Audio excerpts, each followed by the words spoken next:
الذين آمنوا قوا أنفسكم وأهليكم نارا وقودها الناس والحجارة صدق اللہ العلی العظیم۔ محترم بزرگوں اور دوستوں، سب سے پہلے میں عبد الرحمن صاحب کا شکریہ ادا کرنا چاہتا ہوں کہ انہوں نے ہمیں دعوت دی اور آج کے اس پروگرام میں شریک ہونے کا موقع عنایت فرمایا۔ میں دل کی گہرائیوں سے ان کا شکریہ ادا کرتا ہوں۔ اور پھر حضرت قاری صاحب، ان کا نام ہی ماشاءاللہ اظہر ہے، اور اظہر کے معنی آپ جانتے ہو ظاہر ہونا، اور انہوں نے اپنی تمام محنتیں آپ لوگوں کے اوپر ظاہر کر دی۔ مین بات یہ ہے، بچوں کا پروگرام ماشاءاللہ اچھا ہی نہیں بلکہ بہت اچھا لگا، اور بچیاں جس طرح کا پروگرام پیش کر رہی تھی لگ رہا تھا کہ کوئی عالی شان بڑے مدرسے کے طلباء ہو، بچیاں ہو جو آپ کے سامنے پروگرام پیش کر رہی ہیں۔ اللہ ان کو مزید کامیابی عطا فرمائے، اور آپ تمام لوگوں کا بھی شکر ادا کرتا ہوں کہ آپ نے سردیوں کے اس موسم میں راستوں کی تکلیفوں کو برداشت کرتے ہوئے آپ تشریف لائے۔ اللہ آپ کو جزائے خیر عطا فرمائے۔ دوستوں، میں نے ابھی یہ قرآن کریم کی ایک آیت پڑھی ہے، یا ایھا الذین آمنوا قوا انفسکم واہلیکم نارا۔ بچیوں نے جتنے بھی پروگرام کیے ہیں ان سب کا نچوڑ اس آیت کے اندر موجود ہے۔ کبھی بچیاں جنت سے کانٹیکٹ یعنی کال ریکارڈنگ کی بات کر رہی تھی، کبھی جہیز کی بات کر رہی تھی، اور کبھی دوسری جو باتیں ہو رہی تھی، تمام کا نچوڑ اس کے اندر موجود ہے۔ قرآن کریم کا اس آیت کا ترجمہ یہ ہے، اے ایمان والو، اپنے آپ کو، اپنے اہل و عیال کو، اپنے بچیوں کو، اپنے بچوں کو، اپنے گھر والوں کو، دوستوں کو، احباب کو جہنم کی جو آگ ہے اس سے بچاؤ۔ اب جہنم سے آگ سے ہم جب بچا سکیں گے جب ہم اپنی بچیوں کی تربیت کریں گے۔ بچیوں نے ایک پروگرام اور پیش کیا ماں باپ کے اوپر۔ تو میں آپ کو ایک بات اس پہ بتلاؤں کہ ایک شعر ہے، نہ کرو گے تربیت تو پچھتاؤ گے تم، نہ کرو گے تربیت تو پچھتاؤ گے تم، ایک دن آئے گا خون کے آنسو رو گے تم، سامنے کھڑا ہوگا نوجوان بیٹا تمہارا، ہنستا حال چارپائی پر پڑے ہوں گے تم۔ اگر تم نے اپنے بچوں کی صحیح تربیت نہیں کی، ان کو صحیح نہیں پڑھایا، ان کو دین کے راستوں پر نہیں چلایا، تو یاد رکھنا کل کے دن وہ بڑے ہو کر آپ کی چارپائی اس طرح پڑی ہوگی، آپ ہاتھ پر چارپائی پر لیٹے ہوئے ہوں گے، اور وہ لوگ آپ کو دیکھ کر ہنس رہے ہوں گے، مذاق بنا رہے ہوں گے، آپ کی کوئی خدمت نہیں کریں گے۔ بچیوں نے ایک پروگرام پیش کیا کہ جنت سے جو بات چل رہی تھی، اس کے متعلق اگر بات کریں تو آج کل ہماری عورتیں، یہاں پر عورتیں بھی بیٹھی ہیں، ہماری عورتیں جو بچی نہ ہونے پر آپریشن کرا لیتی ہے، اس کا ایک بہت بڑا میسیج تھا اس کے اندر۔ یہ کرانا بالکل ناجائز ہے، بالکل ناجائز ہے، کیونکہ اس نے پیٹ کے اندر اپنی بچی نے کہا تھا کہ ماں میں نے آپ کی صورت نہیں دیکھی، ماں میں نے آپ کی صورت نہیں دیکھی۔ اس سے کیا پتہ چلتا ہے کہ وہ نہ آپ نے میرا کوئی نام رکھا، تو یعنی ہم نے اپنے بچے کو اندر ہی ختم کر دیا۔ تو میری ماں اور بہنیں اس چیز پر دھیان دیں، جو آپریشن آپ کرواتی ہے بالکل ناجائز ہے، قطعاً ناجائز ہے۔ یا ایھا الذین آمنوا قوا انفسکم واہلیکم نارا، اے ایمان والو، تم اپنے آپ کو، اپنے اہل و عیال کو جہنم کی آگ سے بچاؤ۔ اب بچائیں گے کس طرح؟ ہم اپنے بچوں کو قرآن کریم کی تعلیم دیں، جس طرح بچوں کی تعلیم آپ کے سامنے ہے، ہم اپنے بچوں کو مدرسوں سے جوڑیں، جس طرح کے بچے آپ کے سامنے جڑے ہوئے ہیں۔ ہم ایسا کام کریں گے تو ہمارے بچے جہنم کی جو آگ ہے اس سے بچیں گے۔ میں آپ کو ایک واقعہ سنا کر کے اپنی بات مکمل کروں گا کہ ندائی شاہی، ایک کتاب آتی ہے ندائی شاہی، اس کے اندر ایک واقعہ لکھا ہوا ہے۔ واقعہ کچھ اس طرح ہے کہ ایک عورت تھی، وہ اپنے بچوں کو اسکول پڑھایا کرتی تھی، لیکن فری ٹائم میں ہونا تو یہ چاہیے کہ دین کے ساتھ میں دنیا کی تعلیم حاصل کرائی جائے، لیکن ہم نے اس کا الٹا کر دیا۔ ہم کیا دنیا کی تعلیم کے ساتھ میں کچھ ٹائم دین بھی سکھاتے ہیں۔ تو وہ عورت اپنے بچوں کو لے کر 1-2 گھنٹے کسی مولوی کے پاس جایا کرتی تھی۔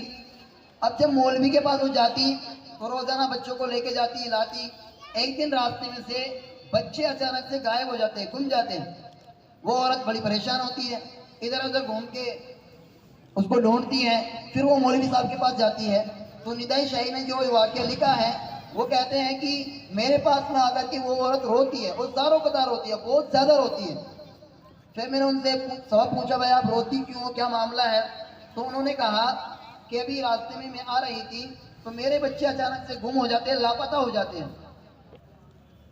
تو جب میں ان کو ڈھونڈتی ہوں تو کیا دیکھتی ہوں کہ ایک مجسمہ بنا ہوا ہے، اس کے سامنے یہ دونوں کے دونوں گھٹنے ٹیک کر کے ان سے کچھ منت مانگ رہے ہیں، اور یہ ہوتا ہے شرک۔ اور شرک کرنا اللہ تبارک و تعالیٰ فرماتے ہیں کہ دو گناہ بہت اہم ہیں، ایک شرک، ایک تکبر۔ تکبر یا اللہ اکبر کہتے ہیں، اللہ سب سے بڑا ہے۔ جو تکبر گھمنڈ کرتا ہے، اللہ تعالیٰ یہ کہتے ہیں کہ تو نے میری کبریائی میں سے، میرے بڑے پن میں سے اپنا آپ کا بڑا پن چھین لیا، تو اللہ تعالیٰ اس کو دنیا میں اس کی سزا دے دیتے ہیں۔ اور جب کوئی انسان شرک کر لیتا ہے تو اللہ تعالیٰ شرک کرنے والے کو نہ دنیا میں معاف کریں گے، نہ آخرت میں معاف کریں گے، یہ ہمیشہ ہمیشہ کے لیے جہنم میں رہے گا۔ تو مجسمے کے سامنے وہ دونوں بچے گھٹنے ٹیک کر کے ان سے منت مانگتے ہیں، دعا مانگتے ہیں، حالانکہ یہ شرک ہے۔ تو انہوں نے کہا کہ کاش آج میں یہ دن دیکھتی نہیں، میرے اپنے دونوں بچے ختم ہو جاتے ہیں، مر جاتے ہیں۔ کیونکہ ہمارے بچے فری ٹائم میں دین اور اسکول سے فری ہو کر کے مدرسے میں جاتے ہیں، اور پھر ایک دو گھنٹے کے اندر ان کی اتنی پختہ تعلیم نہیں ہو پاتی جتنا کہ ہونا چاہیے۔ پھر نہ ہونے کی بنا پر آپس میں ریلیشن شپ کی وجہ سے وہ بچے گمراہ ہو جاتے ہیں، اور گمراہ ہونے کی بنا پر وہ اپنے راستے سے بھٹک جاتے ہیں۔ جو بچوں نے پروگرام کیا، ان کا اصل اور مین مقصد یہ ہے کہ ہم اپنے بچوں کی تربیت کریں، اور تربیت جبھی ہوگی ہمارے بچوں کی جب ہم ان کو، آپ سے ہم یہ منع نہیں کرتے کہ آپ اپنے بچوں کو اسکول نہ پڑھائیں، بہت اچھی بات ہے، ہمارے بچے ڈاکٹر بھی بننا چاہیے، ہمارے بچے انجینئر بھی بننا چاہیے، ہماری بچیاں نرس بھی بننا چاہیے، لیکن اسلام کے دائرے میں رہ کر۔ اگر ہم نے صرف اونلی فار انجینئر بنا دیا وداؤٹ عالم، یہ وداؤٹ اسکول کے مطلب مدرسے سے کانٹیکٹ نہیں رہا، تو یاد رکھنا ہمارے بچے پھر وہ ہوں گے کہ باپ کا جنازہ پڑا ہوا ہوگا ایسے، اور بچہ یہاں کھڑا ہو کر بولے گا کہ مولوی صاحب آپ کو اجازت ہے، آپ نماز پڑھ لیجیے۔ یہ ہوگا، دیکھا گیا ہے ایسا۔ پاکستان کے اندر ایک معاملہ سامنے آیا کہ وہاں پر ایک مدرسے کے اندر کچھ آدمی آئے، وہ آدمی شاید آڈی گاڑی لے کر کے آیا، اور اس نے آ کر کے کہا کہ بھائی وہ میرے باپ کا انتقال ہو گیا، وہ کرنا ہے، وہ مطلب اس کو غسل کا نام یاد نہیں تھا۔ پھر انہوں نے بتایا کہ بھائی چلو غسل کرا دیا، اس کو نہلایا بتایا، اور جب نماز پڑھنے کی باری آئی تو بچہ اس طرح کھڑا ہو گیا، اور باپ کا جنازہ اس طرح، وہ اس طرح کھڑا ہو گیا۔ امام صاحب سے کہا امام صاحب آپ نماز پڑھائیے۔ یعنی ہمارے بچے اس قدر دین سے ناواقف ہو چکے ہیں، بے پرواہ ہو چکے ہیں کہ ان کو اپنے باپ کا نماز جنازہ پڑھنے کا بھی ٹائم، یا پھر ان کو اس کی تعلیم نہیں ہے کہ نماز جنازہ کس کو پڑھنا چاہیے۔ حالانکہ حق یہ ہوتا ہے کہ بچہ خود اپنے باپ کا نماز جنازہ پڑھ سکے۔ تو یہ تبھی ہوگا جب ہم اپنے بچوں کو اسکول سے جوڑیں گے۔ ماشاءاللہ قاری صاحب کی بہت اچھی محنت ہے، اور مولانا اکرم صاحب تشریف فرما ہے، یہ بھی الحمدللہ آپ کو وقتاً فوقتاً ایسی باتیں بتلاتے رہیں گے انشاءاللہ تعالی، جن سے آپ بڑا فائدہ اٹھا سکتے ہیں۔ میرے آپ لوگوں سے یہی گزارش ہے کہ اپنے بچوں کو زیادہ سے زیادہ جنت کے قریب کرے اور جہنم سے دور کرے۔ اللہ نے دو راستے بتلا دیے، یہ جنت کا راستہ اور یہ جہنم کا راستہ۔